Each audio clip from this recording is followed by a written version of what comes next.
Hello, welcome. For today's video, we'll be talking about the Book of Accounts. So far, we've been discussing about the history of accounting, the different branches of accounting, the form of business organizations, the users of accounting, the accounting concepts and principles, and the 5 major accounts. So for this lesson, you are expected to identify the uses of the two books of accounts, which is the journal and the ledger, to record the business transactions. You will also be able to explain the uses of the general and special journals to record business transactions. And finally, we will be discussing about the use of general and subsidiary ledgers to record business transactions. So without further ado, let's review what is accounting. So, accounting is the process of identifying, recording, and communicating economic events of an organization to interested users. So, from our previous discussion, we have learned how to identify these accounts and how do we communicate with different business with the use of accounting. So, now, let us focus more on how do we record these transactions of accounting. So, upon recording these transactions, we are able to identify the growth of the business. And of course, we also wanted to know the profit through the operation. So from the previous discussion about the principles of accounting, we have the accrual basis of accounting versus the cash basis of accounting. We're in accrual basis, where we recognize the revenue when earned and recognize the expense when incurred. So, under the expense recognition principle, expenses can be recognized either one as matching to a systematic allocation, or 3, the direct association. So when we say matching, we record expenses as we settle.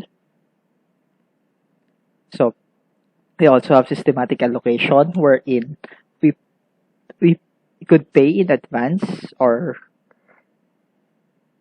late for these expenses, or we can have the direct association of the expense. So these are very important for you to determine the profit, which measures the performance of the company. So if the revenue exceeds the expenses, then it is called the net profit. But if the revenue did not exceed the expenses, it is called a net loss. So, to keep on the track of these transactions in the history of the business itself, we record every transaction of the business with the help of the journal. So when we say journal, these are the company's initial record of the transaction and events in a chronological order. So the list of the recorded transaction on a journal should always be in chronological order. Okay? Thus, this journal is referred to as the book of the original entry, wherein for each transaction, the journal shows the debit and credit effects on the specific accounts, wherein this is what we call the double entry bookkeeping. That if the company receives or debit, that if the transaction have a debit side on the company, then it also have the counterpart or the credit side effect on the company. So, the journal have two types.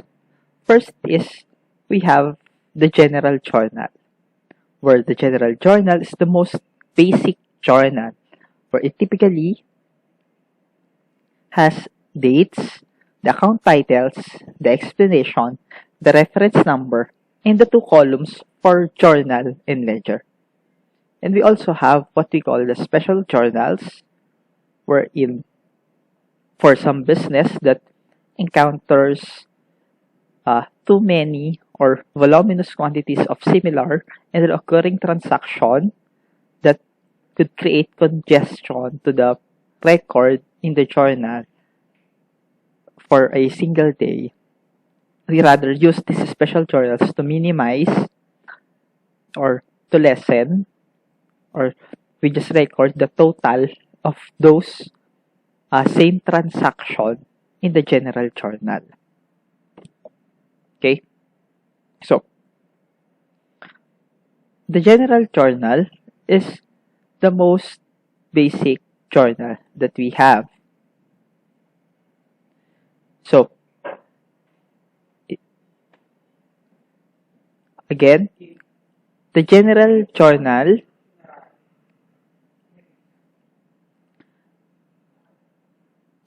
you will have the site of a general journal after this slide. So, as we proceed, this journal makes several significant contributions to the recording process. So, it discloses in one place the complete effects of a transaction. It also provides a chronological record of a transaction, and it also helps to prevent or locate errors because of the debit and credited amounts for each entry, where you can easily compare to this transaction. So, here is an example of a general journal for if you went to the National Bookstore, you could see this is what they call columnar notebook. So we have 2 columns journal, 3 columns journal, 4 columns journal, and so on. But since we are starting from accounting, if you can afford to buy a general journal, then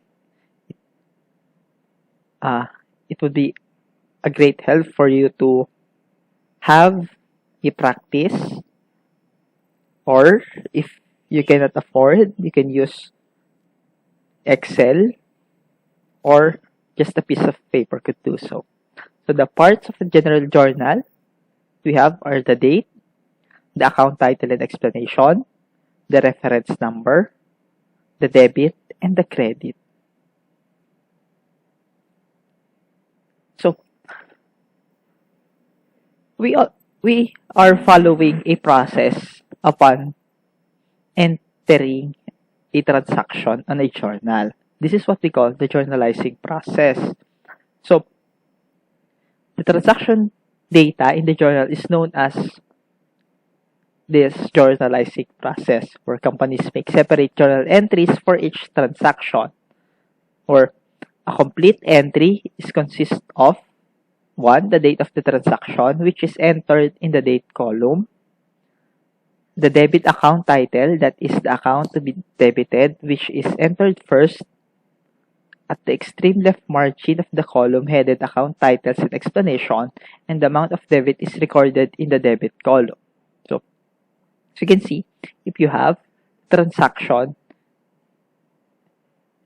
you should always place the date column.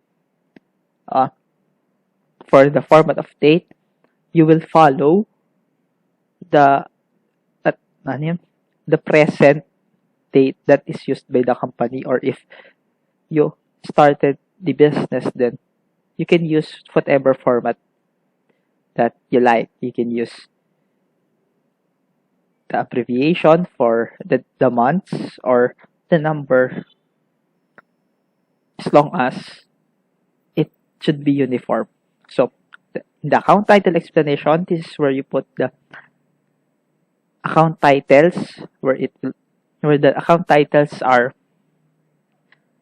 what to be used in the chart of accounts. So, for example, we have cash, So for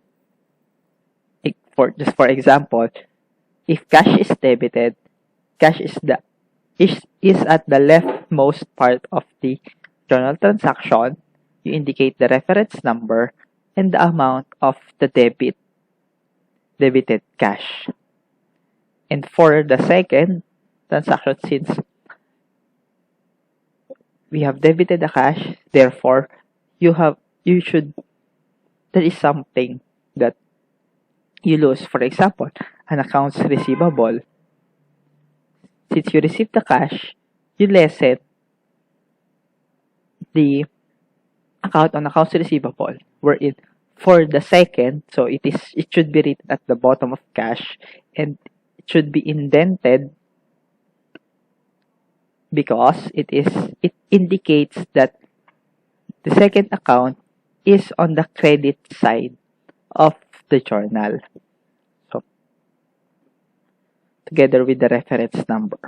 And afterwards, you're going to describe this transaction. So to record cash received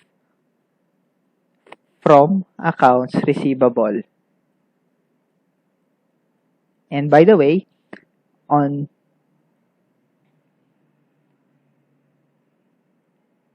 if you have consecutive transactions, then you put a space in between each transaction. So after one set of transaction like this one, you should leave a space before entering the second transaction.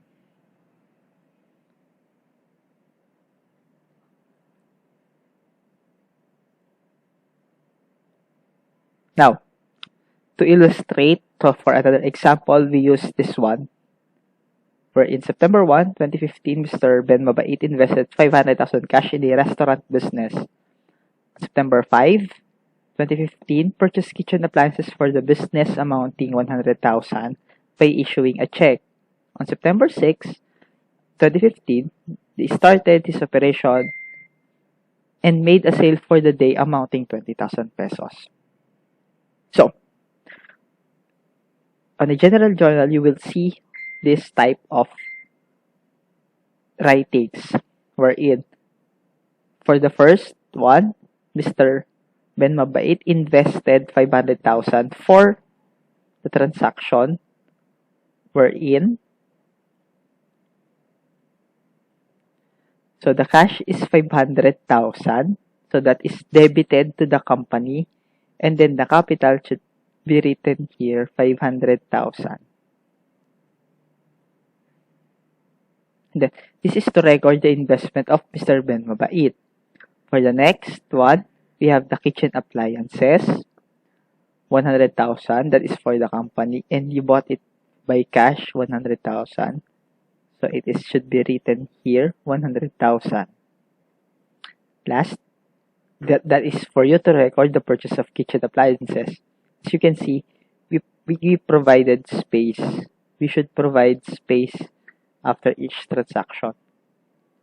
Next, we also have the last one. The cash is 20,000 and sales 20,000 pesos.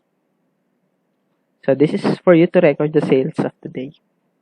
Now, if you're going to identify the normal balances of this transaction, we have cash as asset. So since it is an asset of the company, the normal balance is debit. Capital is under owner's equity. So we have to create the balance of the owner's equity on the credit side. And then we also have the kitchen appliances, which is the asset of the company. So to increase the asset of the company, the account should also be debited. And to decrease the asset of the company, then the account should be in credit side of the equation. So with these two examples, I think you can see on how we process accounting. So for the next, so since we receive cash, it is asset, it is on the debit side. So you should be thinking of you should be thinking that it is an increase in asset, while the sales is on the normal balance is the credit side under owner's equity.